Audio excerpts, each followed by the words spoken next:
New at 5 tonight, a proposed natural gas pipeline running from Pennsylvania to New England, including Rhode Island and Massachusetts, is already getting pushback from activists and protesters.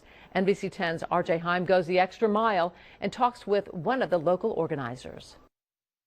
Spectra Energy has been planning its Algonquin Incremental Market Pipeline, proposed to take natural gas produced by fracking in Pennsylvania through New Jersey, New York, Connecticut, into Rhode Island and Massachusetts.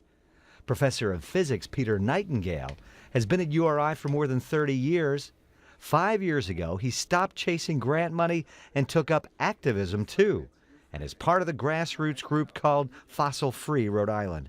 But there is a tipping point, and I think we're getting close to that tipping point. His group plans protests locally, coordinated with other organizations across the region, in anticipation of a final environmental impact statement. That's from the Federal Energy Regulatory Committee, expected by December 19th on whether or not to approve the pipeline.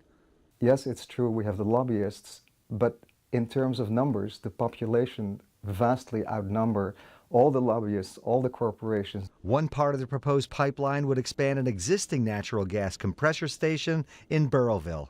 They pollute the local environment simply by the way they operate, the pumps, the venting that they have to do. The push for the pipeline, according to Spectra, is to reduce dependence on foreign fuels and reduce costs to you.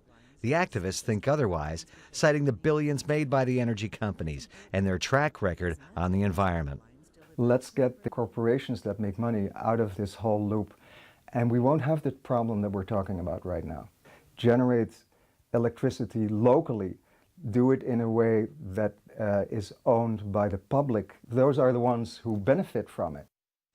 Now, I just heard back from National Grid that has a contract with Algonquin that supplies this region. It's the only source of natural gas in this area, saying it's the only source, reiterating that it supports the expansion of the pipeline. Now, if the pipeline gets approved, construction could begin as early as the spring of 2015 next year, with completion by November 2016. For links, go to turnto10.com. RJ Heim, NBC 10 News.